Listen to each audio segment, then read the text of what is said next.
Le Seigneur soit avec vous. Évangile de Jésus-Christ selon Saint Jean.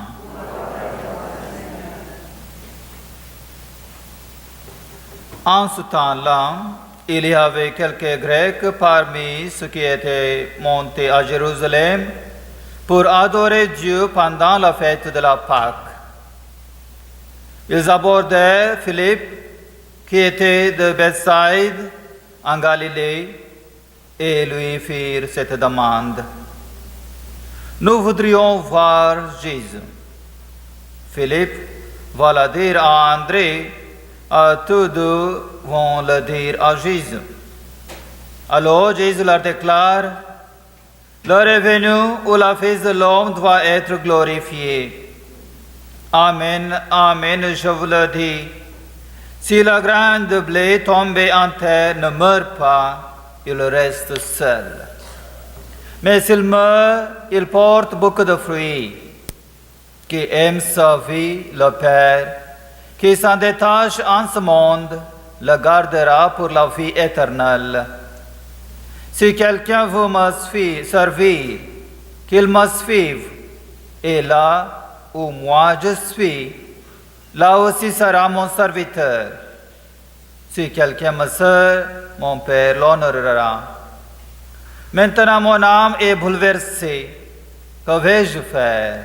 Dire, Père, sauve-moi de cette heure. Mais non. C'est pour cela que je suis parvenu à cette heure ici. Père, glorifie ton nom. Alors, du ciel vint une voix qui disait, je l'ai glorifié et je le glorifierai encore. Et en l'entendant, la foule qui se tenait là disait que c'était un coup de tonnerre. D'autres disaient, c'est un ange qui lui a parlé.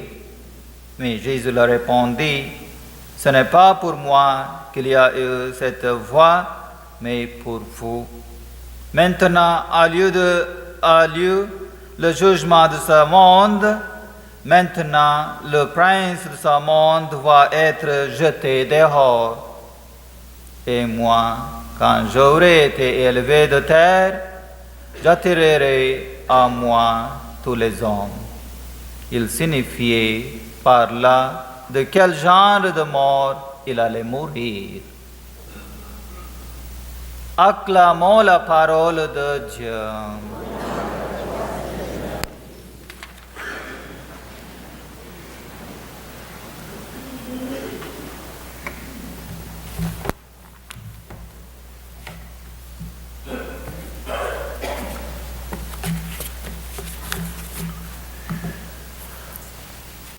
Bonjour à vous tous, il me fait plaisir d'être avec vous ce matin.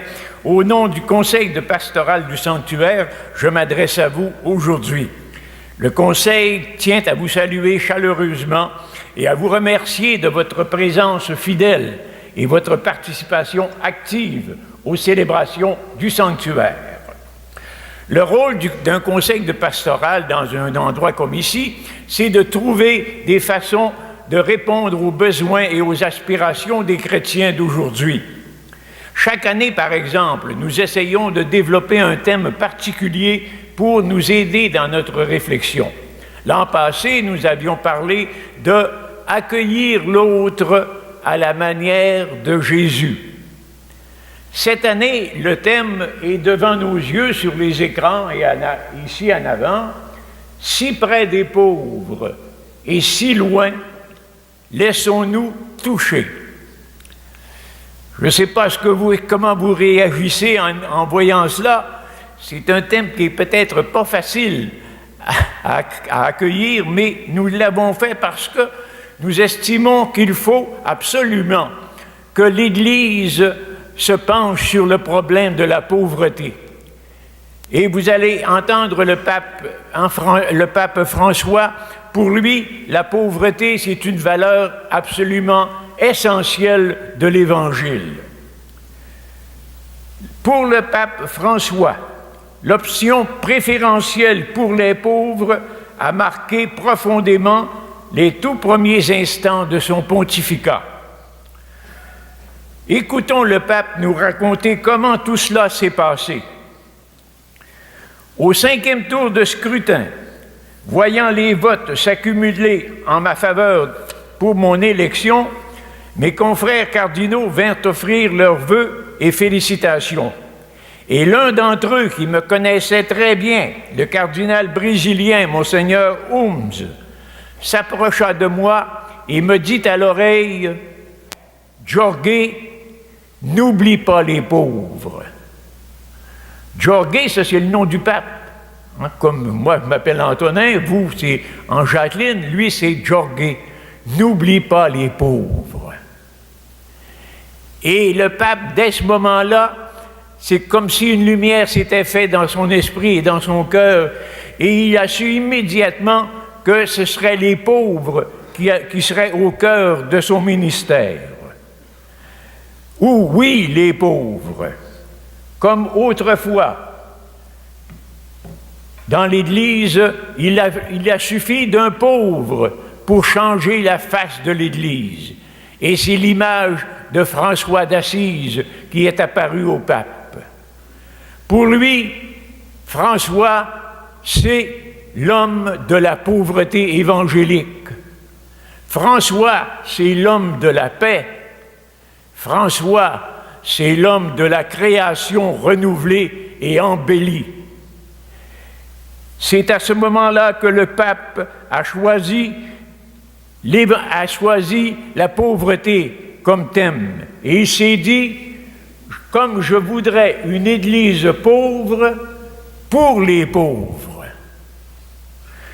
Dans les pauvres, l'Église reconnaît le visage du Christ. Et le pape dira, celui qui rencontre le pauvre trouve le Christ.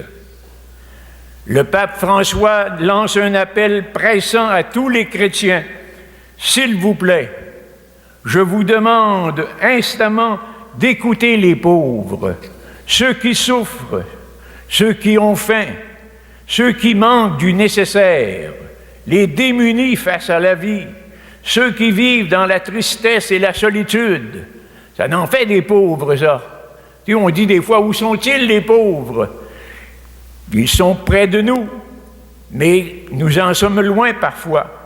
Regardons-les dans les yeux, nous dit le pape, et laissons-les nous toucher par leur visage et leurs mains. Les pauvres, Dieu les regarde avec tendresse. Tout comme l'Église, notre sanctuaire doit s'engager résolument envers les pauvres. Vous n'êtes pas sans savoir que le sanctuaire vit actuellement dans la pauvreté. Nous nous appauvrissons, mais ce n'est pas une mauvaise chose, nous dit le pape. Quand on est riche, on devient suffisant et arrogant. Quand on est pauvre, quand on est pauvre, on ne fait plus peur au monde. Le pape nous dit, la foi ne tient pas dans un coffre-fort. Saint Pierre n'avait pas de carte de crédit et n'avait pas de compte en banque. On ne rencontre pas Jésus en première classe.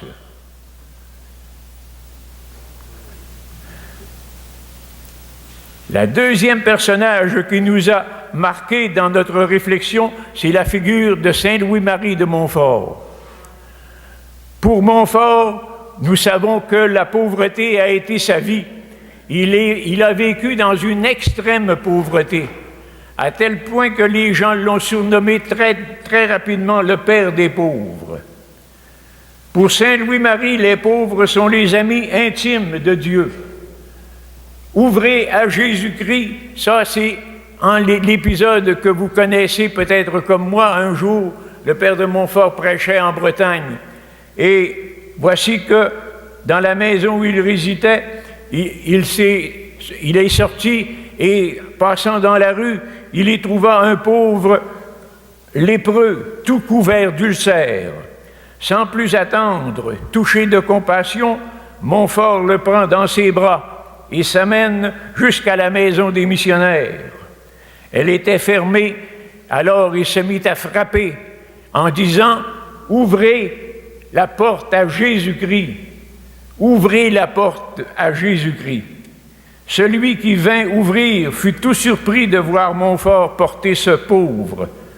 Chargé de ce précieux fardeau, Montfort coucha l'homme dans son lit et en prit soin en le réchauffant de son mieux. À la suite de Montfort et du pape, nous lançons donc cette année dans le thème pastoral « Si près des pauvres et si loin, laissons-nous toucher ». Il s'agit d'un projet du sanctuaire. Nous aimerions compter sur votre participation et votre implication. Il nous faut créer des ponts, tisser des liens avec ceux et celles qui ont des vies difficiles. Il faut les accompagner, les respecter et surtout les aimer. Avant de terminer, je voudrais vous partager une petite expérience qui m'est arrivée samedi, il y a 15 jours, en achetant le Journal de Montréal. Il y a un petit feuillet qui est venu à ma main, un feuillet publicitaire que j'ai ici avec moi et qui m'a frappé.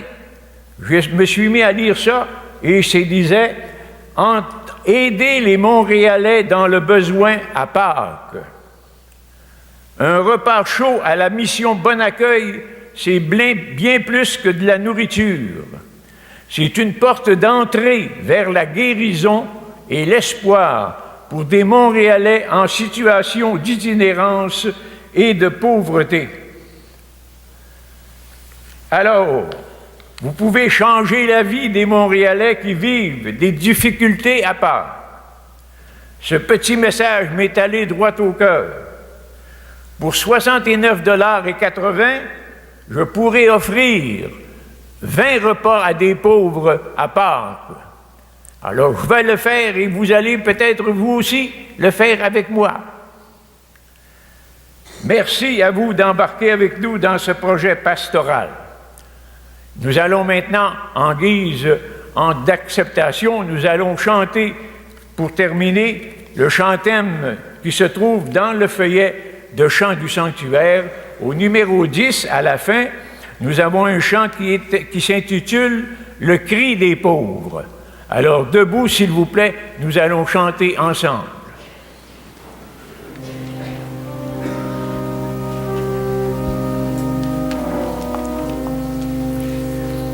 Nous qui vivons si près des pauvres, ils sont souvent si loin de nous. Oserons-nous lever les yeux, les reconnaître dans nos vies? Entendons-nous le cri des pauvres? Laisserons-nous toucher nos cœurs? Ils sont les enfants du royaume, ils nous conduisent à Jésus-Christ, ils nous conduisent à